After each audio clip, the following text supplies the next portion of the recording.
Hi, welcome back to Grains in Small Places. My name's Kara. If you're new around here, welcome to my channel.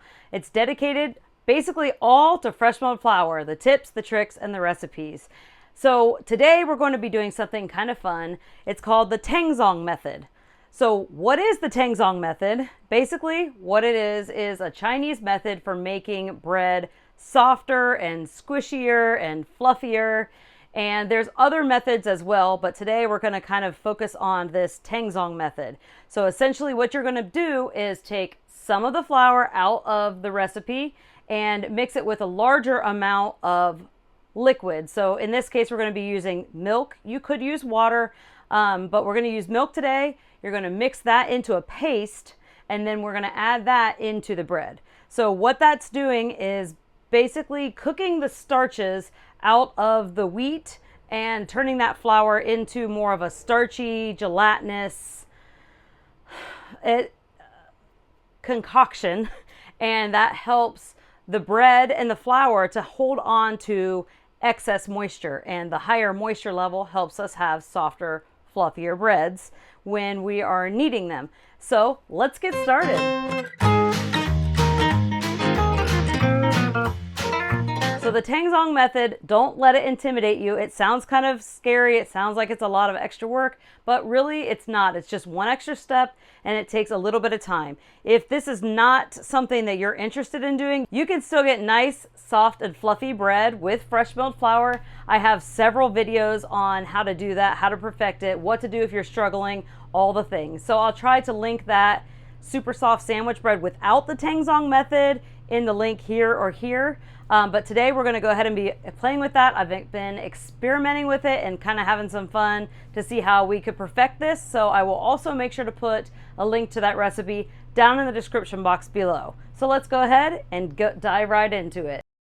Okay, so to start with the Tangzhong method, you can do this one of two ways. You can either weigh out the flour and milk separately and then cook that off and then weigh out your flour all together. But I'm going to go ahead and just weigh this out all together. I'm going to be using hard white wheat and kamut for this, or Khorasan wheat. It's also called that sometimes. And I'm going to use a total of about 730 grams total. And that's going to mostly be my hard wheat because that is the wheat that gives us the strong gluten for the nice stretchy dough. So we're going to zero this out.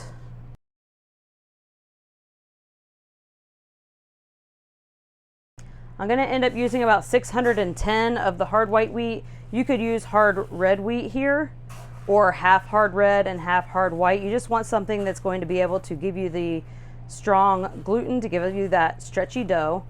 And then I really like to add kamut to this. So the kamut, I'm going to end up adding about 120.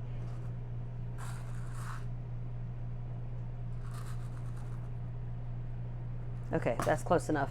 And we're going to go ahead and add that in there. I just really like the texture that the kamut provides and the flavor and the color and everything.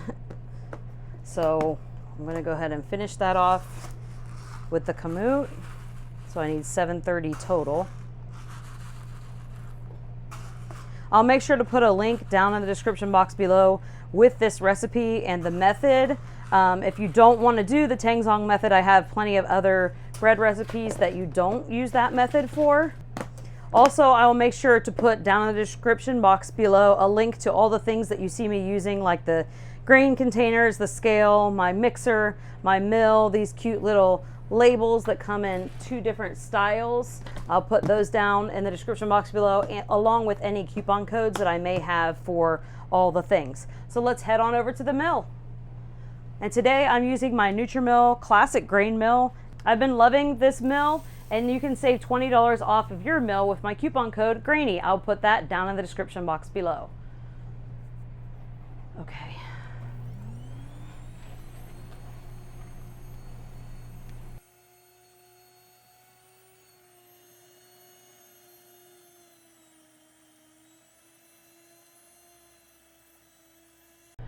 Okay, and here is our beautiful freshly milled flour.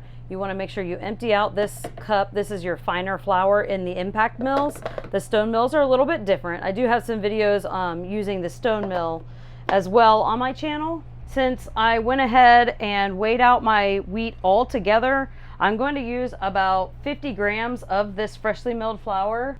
And I'm going to put this in my saucepan here. It doesn't seem like very much, but it doesn't take very much to get the results that we're looking for. So let me, okay, 50 grams. I'm going to set this to the side because we're going to be using this in a little bit.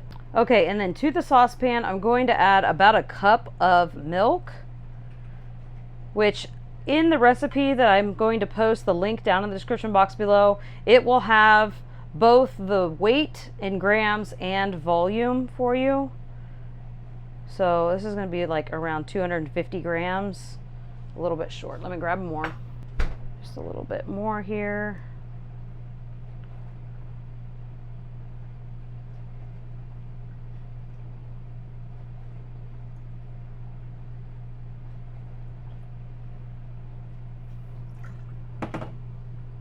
Okay, we'll take that. This method really does a great job of having a little bit of flour hold on to a lot of moisture, which I think is why it's so successful in doing what it's doing. So I'm going to go ahead and get my cooktop here.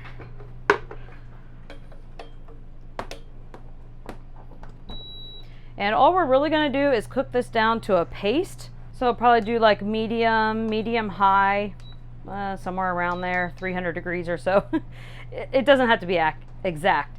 And then we're going to just cook that down until this becomes a paste. It's kind of like making a roux, except for we're not using any butter. So you can also do this with water if you prefer, or if you're looking for a non-milk recipe. And then for the butter that we're going to use in the recipe, you could use oil in place of that, so you could do non-dairy. So, but we're doing the milk today, and we're just going to cook this down until it becomes a paste. This also is a little bit similar to like pâte à choux, where you're cooking down that flour to make it sort of a paste, but we're not adding all of the eggs and all of those things. I do have a recipe for pâte à choux where you can make cream puffs or eclair dough or anything like that on my blog at grainsandsmallplaces.net. Also, it's in my cookbook, so I'll put a link to those in the description box below so you can check out some of those other recipes as well.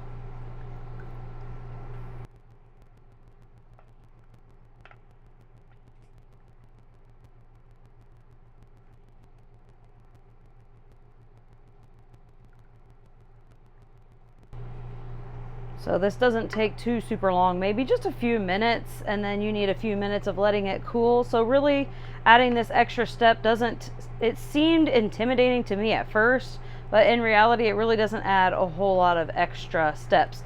Also, I was thinking about playing around with this and being able to make this Tangzhong in like a large batch and keeping it in my fridge for a few days, and then just basically putting like a spoonful of it in all of my recipes, kind of how you would do like sourdough discard, except for this one's cooked, not fermented.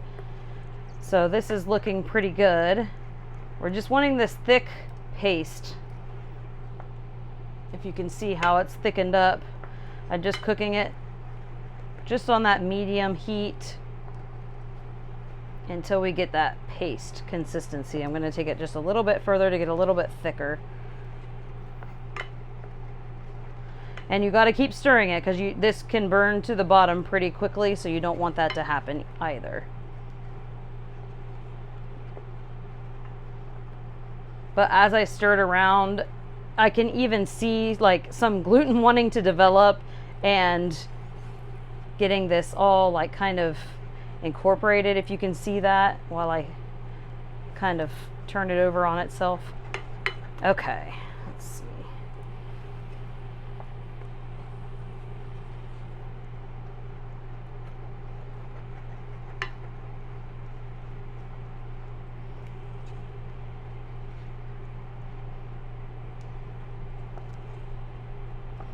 Okay, I think that's good. You can see what texture I'm at here. It's kind of like a very thick paste. Kind of wants to clump together. I'm going to go ahead and pull this off the heat and set this up here just to cool a little bit, because if we were to put yeast in this right now, we would burn off and kill the yeast and we would get no rise. So we have to make sure that this cools down enough that it's not going to kill our yeast, but I do have a trick to help that happen. So let me go ahead and set this to the side and I'll remove my cooktop.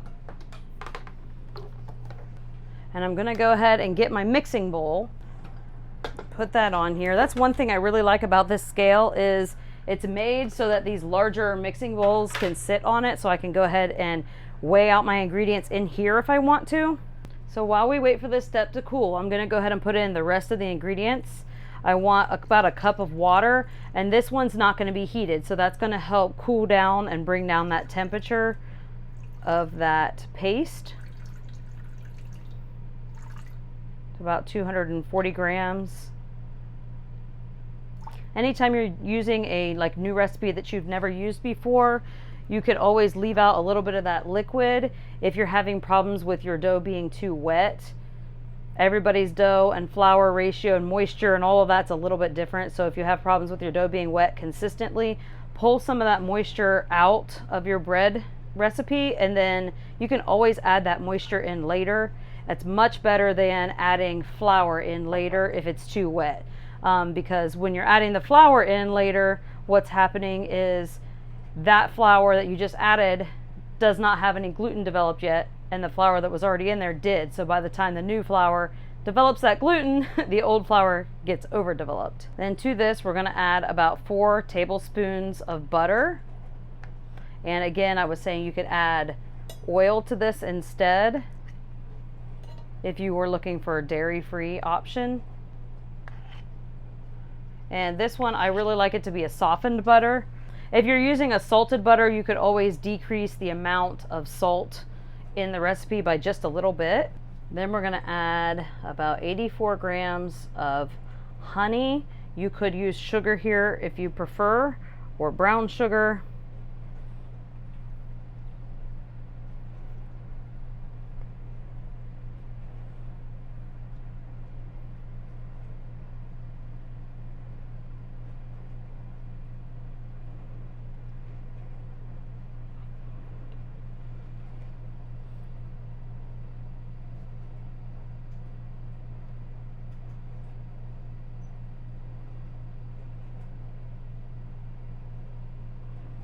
Just a little bit more, it looks like. Okay. Okay, and if you're using unsalted butter, I do about 1.5 teaspoons of salt.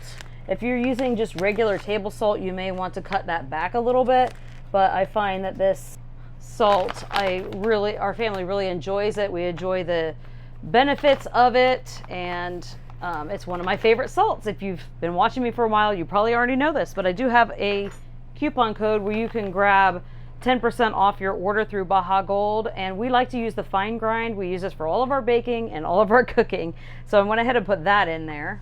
Okay, so to this mixing bowl here, I can probably go ahead and move my scale now. So we are going to add eggs into here also, but I don't need to weigh those. And let me grab the mixer base. Okay, snap that on. Okay, so all of these ingredients are cold or room temperature, essentially. I'm gonna just give this a little mix. Okay, and so what we're gonna do now is add in our little paste that we made. This has been cooling for just a little while. It will seem clumpy and gelatinous, and that's exactly what you're looking for. It should be pretty thick.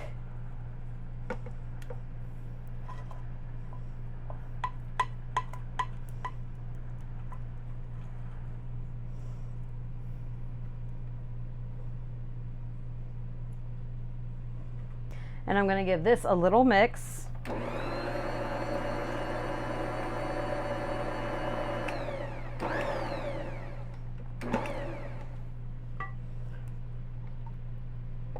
Just want this to cool down a little bit.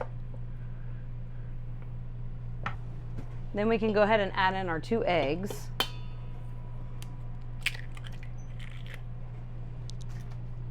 And this is actually an ingredient a lot of people don't think about for moisture level. This is one of the ingredients that can vary greatly for even cookies, not just bread recipes, that if you have really large eggs, you may need less water than other people that have smaller eggs because they can vary greatly. So let me get my hands washed real quick.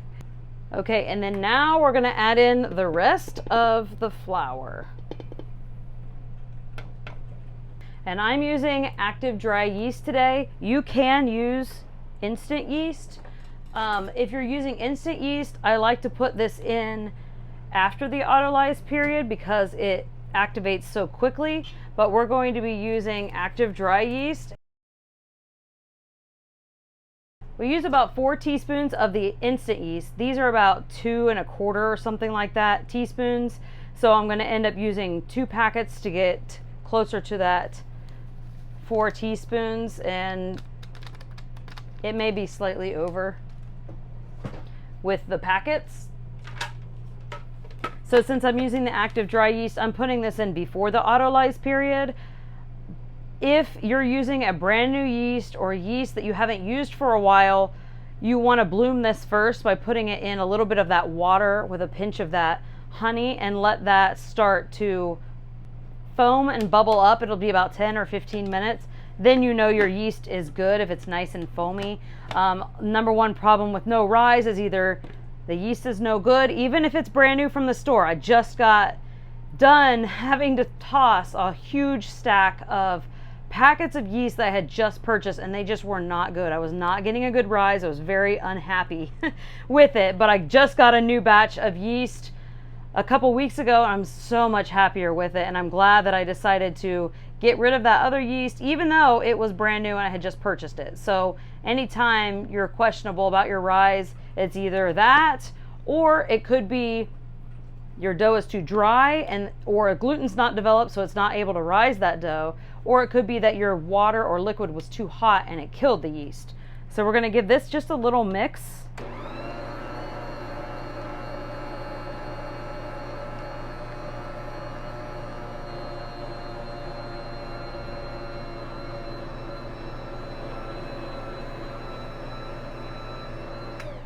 Okay, I'm just blending this dough together with the lid on, basically to get all of the moisture incorporated here, and then we're gonna let this sit and autolyse with the cover on for about 15 minutes. Once there's no dry, once all the dry flour is all incorporated, looks like there's a little left.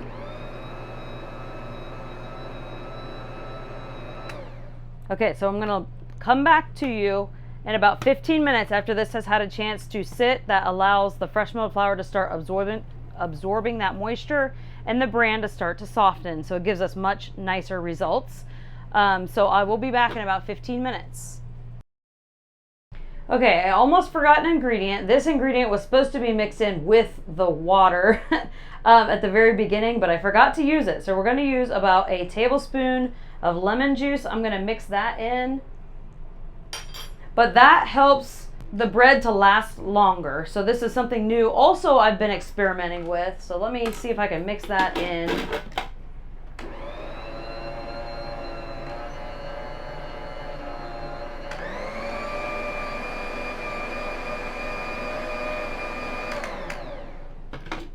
Okay, so I've got that mixed in. Hopefully that didn't mess up the science with things, but I find that that helps basically preserve the bread a little longer without adding true preservatives. So you can use fresh lemon juice, or you can use like a jar of lemon juice or something like that, and that helps to make it last a little longer. So now we'll be back in about 15 minutes. Okay, it's been about 15 minutes. I'm going to take the cover off. You never want to knead with the cover on because it can make your dough very overheated and not good. So what I'm going to do, I'm going to put this on level 2 kneading, and I'm going to knead for about 5 minutes, and then I'm going to come back and we're going to check that dough. If you have a different mixer than this one, all mixers mix differently, but if you have a different mixer than this one, it could be substantially longer. In my old KitchenAid, it could take 30 minutes to knead the dough till nice and stretchy. In my Anchor Some, it could be 15 to 20 minutes. It really just depends on the dough, It depends on the mixer, the humidity, all different things. So really don't focus so much on the kneading time, just focus on what the dough is looking like. So let's go ahead and put this and start kneading.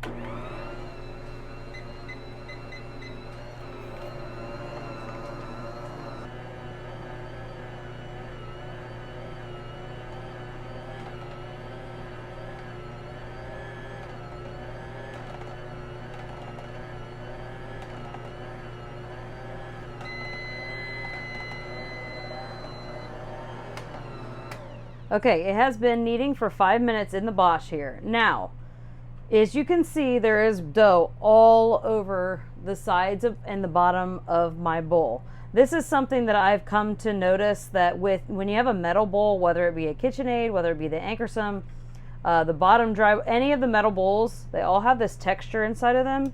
And so when you hear someone say, keep putting flour in until it clears the sides of the bowl, that does not always happen with metal bowls. It may not even happen with plastic bowls, but I have noticed that the plastic bowls tend to clear the sides a little bit better. So really go by your dough. So some people might say this is way too wet. It looks like cookie dough and it will never turn into bread dough, but I promise you it does. So this has been kneading for 5 minutes. Again, in another mixer, it may take much longer.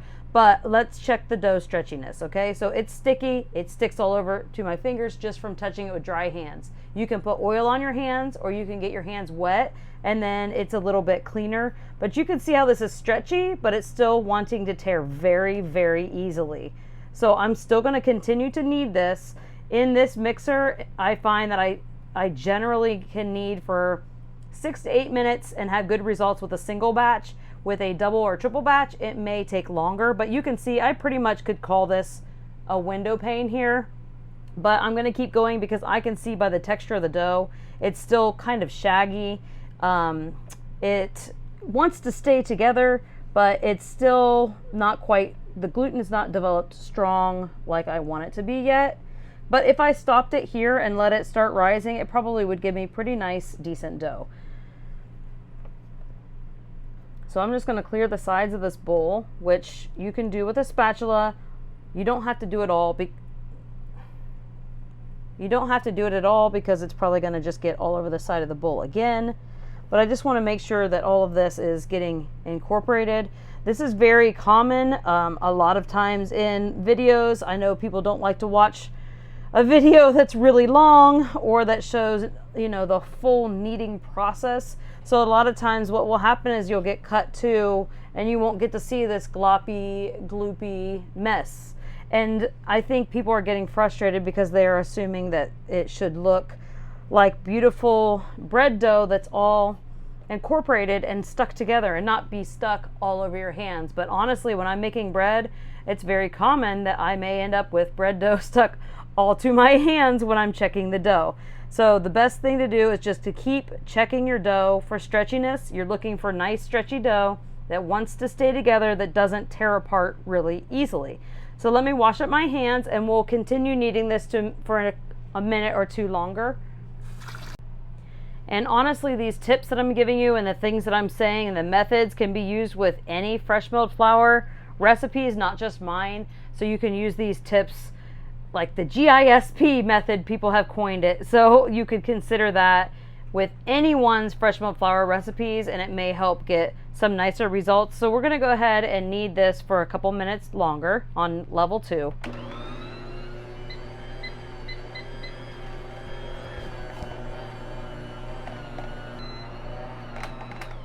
Okay, so now it's been 8 minutes kneading in here. I'm just checking the dough for stretchiness. So you can see now when I grab the dough here, it's wanting to stay together. I can get, you know, it very thin, window pane, I guess you could call it.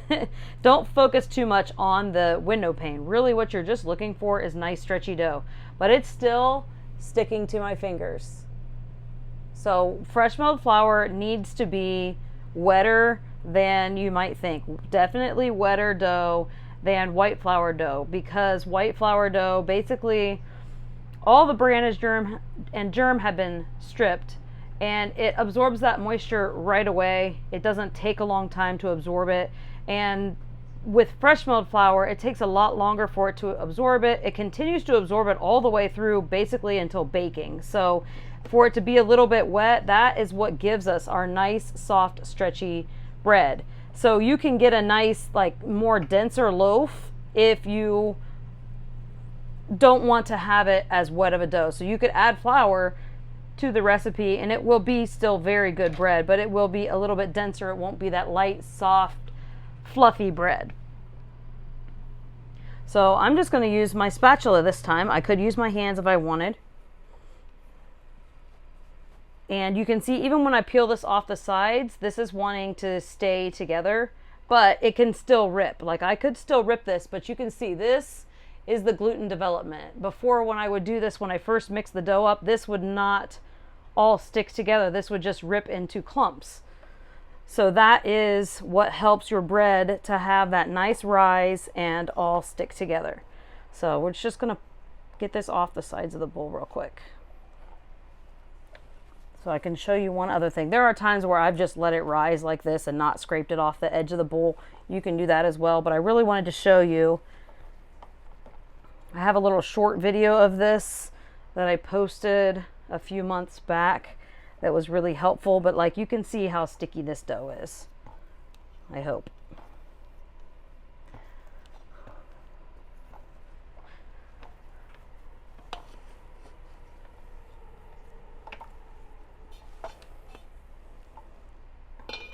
Okay, so very sticky dough, right?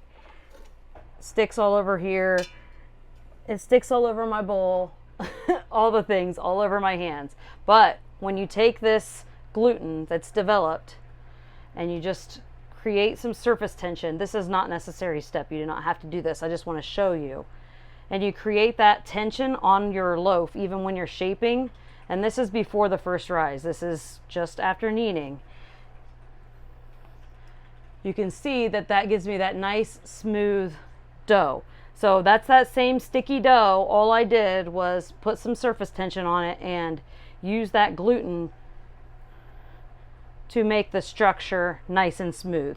So you do not have to do this step. I like to show it to you because I know I get a lot of questions saying that their dough is too wet, it can't be right. I just want to show you that this is a wet dough. So we're going to go ahead and let this rise. I'm going to put this back in here.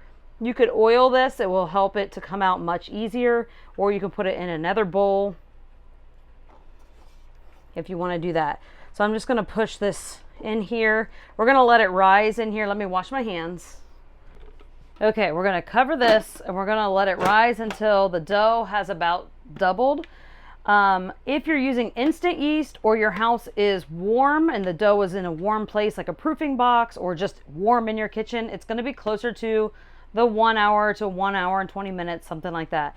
If your kitchen is cooler and you used active dry yeast, it's probably going to be closer to the 1.5 to 2 hour mark. So just keep an eye on your dough and just come back to it when it's close to double, and then we'll go ahead and shape the dough. So we'll be back. Okay, so I have my bread pans here. These are some stainless steel pans. I actually think these might be like meatloaf pans. I don't know, but I wanted some stainless steel pans rather than non-stick pans. I also have cast iron pan, and I have some videos where I show how I use that one, but we're going to use these today.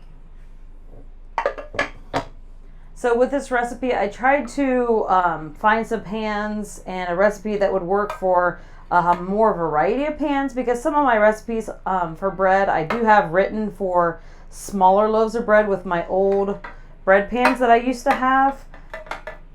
So these are more of a medium, like 4.5 by 8.5, I think, or close to it. But also the size of the bread pan matters depth, so it all is a little bit different. But what I'm going to do is just put a thick coating of some softened butter on my pans to prepare them.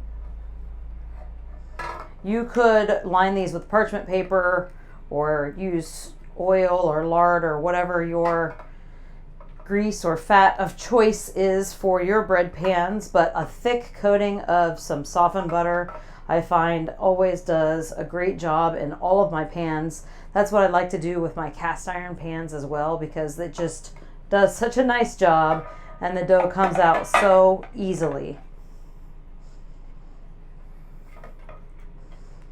So I just make sure I get it in all the corners and up all the sides. And I'm even just going to do the rim here. Okay, so I'm going to put these up here. Okay, and you can see here that the dough has risen nicely. So it's nice and puffy and smooth and doubled in size. So I like to shape with olive oil. Let me set this to the side, because that's not adding any additional flour into my recipe, making my dough drier than it already is. It also helps to not have the dough stick to my hands. I do use butter for this sometimes, but the olive oil just does a really, really nice job of nothing sticking to my work surface and nothing sticking to my hands. So I have just a little pastry cutter here so I can cut the dough in half. And then I'm just going to pull the dough out of the pan, or out of the mixing bowl here. It's okay if some of it sticks into the bowl and stays into the bowl a little bit. I just kind of peel that off with my hand so I'm not wasting any excess dough. So here we can see it's a little bit disorganized, I guess I should say. So I like to just kind of bring this all into just a nice little dough ball. And you saw how sticky this dough was before the rise, but now with the olive oil and everything, I'm not getting any dough sticking to my hands. Without the olive oil, there might be a little bit of stickage. So we're just going to take this dough and divide it in half. This makes 2 of these loaves. You can weigh this, take the dough, divide it in half, and figure out how much you want to put in each pan. I just kind of eyeball it, put that one to the side. And the way I like to shape my loaves is to just flatten out all the air bubbles. So you can use a roller here, a rolling pin, or just use your fingers. And I just kind of like to push the air bubbles out and flatten it into a rectangle-ish shape. Press the air bubbles out. Okay. And you can see the dough is nice and stretchy. I mean, you can tear it if you are not gentle, but it is nice and stretchy. I'm going to just make a little point here, or kind of like a triangle, and press out the air bubbles. And to get some surface tension on this, I'm going to take this little point and I'm going to pull it and roll it down a little bit. And then I'm going to take this and pull it and roll it very gently. You don't want to rip and tear the dough. So don't take it all the way to where it's tearing and ripping your dough, but just gently kind of push with your thumbs to stretch a little bit and then roll it in. And then you can just take the ends here and pinch these together. Same with over here. This should be stretchy enough. You can just kind of pinch these together. And we have this little bit here that you can just roll the dough right over top. So then I just kind of like to give it a little press both ways. Make sure that our dough is nice and smooth. And then if this tries to come apart, you can just pinch this seam together here. Not too fussy with it because it doesn't normally show through. And then we're just going to take this and put this one in our loaf pan. And then we'll do the same thing with the second batch of dough. Just press all the air bubbles out. The dough is nice and stretchy. It wants to stay together. If they're not exactly the same size loaves, it's not that big of a deal. But if you want the perfect loaf every time, it's always the same, but you could, like I was saying earlier, weigh the dough out and divide it by 2, but I don't really mind if I have a bigger loaf and a smaller loaf. I just check the temperature of the center of the loaf to make sure that it's done. Sometimes one of mine is done before the other, and that's okay. I'll just leave it in there. Okay, so we're going to do the same thing. We're going to fold this in, make a little triangle point, and that just kind of gives me a nice little, to kind of pull it down and roll it in. This is my favorite way to shape the dough. Everybody does it a little bit differently. And so really, as long as you're not just cutting the dough in half and throwing it in your pan, you want to make sure that you do get this surface tension that will be nice and tight. So that way when you're having your dough rise, it gives that nice smooth top. And it actually helps it to rise a little bit better. So what we're going to do now is put this one in our loaf pan. And if you want a shiny top or a really browned top, then you can take an egg wash and put it over the top of them. Sometimes I do, sometimes I don't. That's really up to you.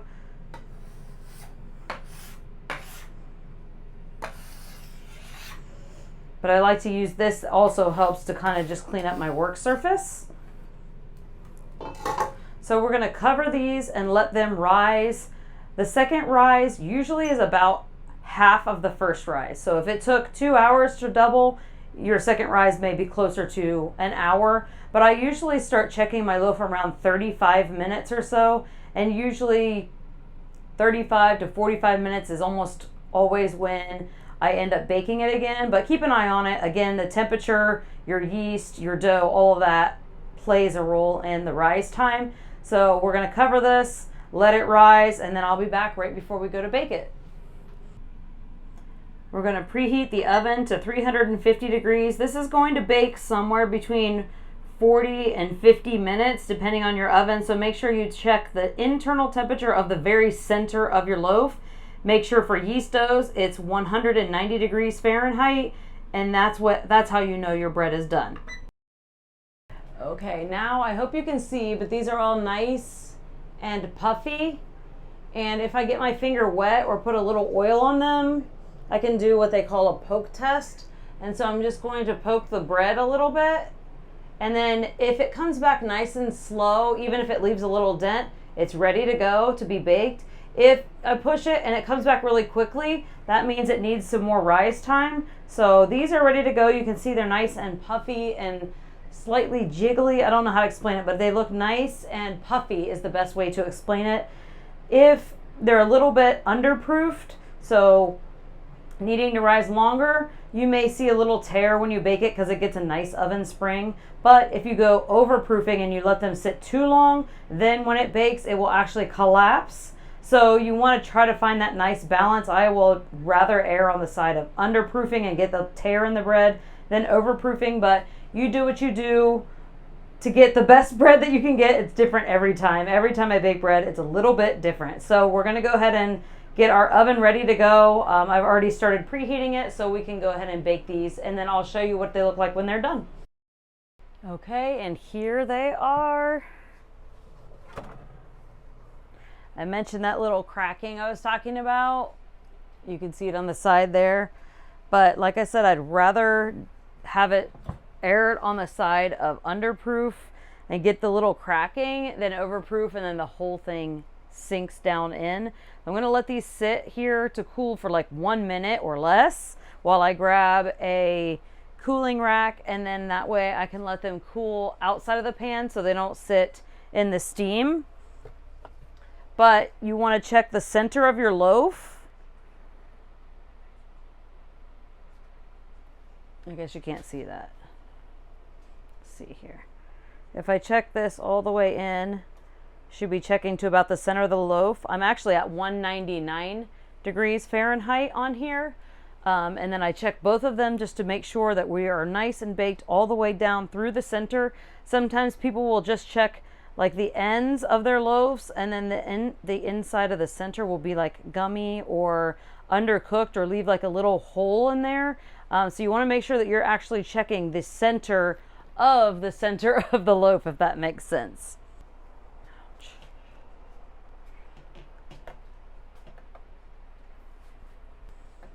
Okay, so we're gonna go ahead and take these out of the pans to cool.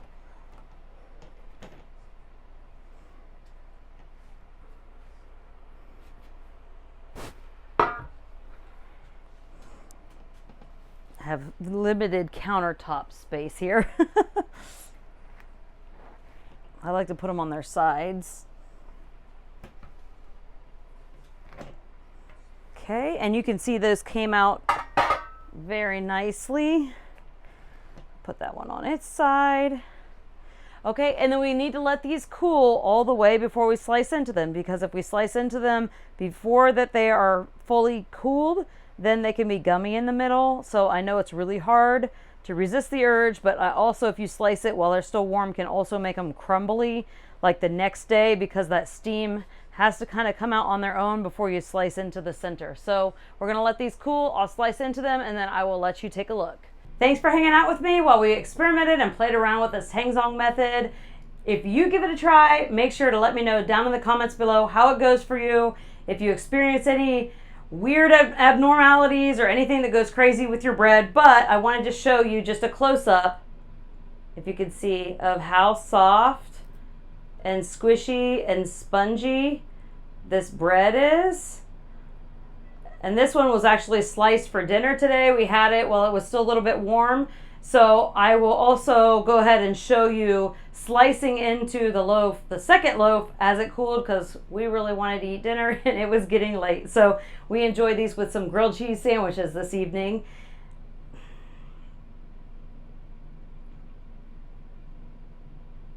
So I will show you slicing into that bread as it's cooled down at the end of this video. Don't forget to like, subscribe, share with your friends, and thanks for stopping by Grains in Small Places. Goodbye.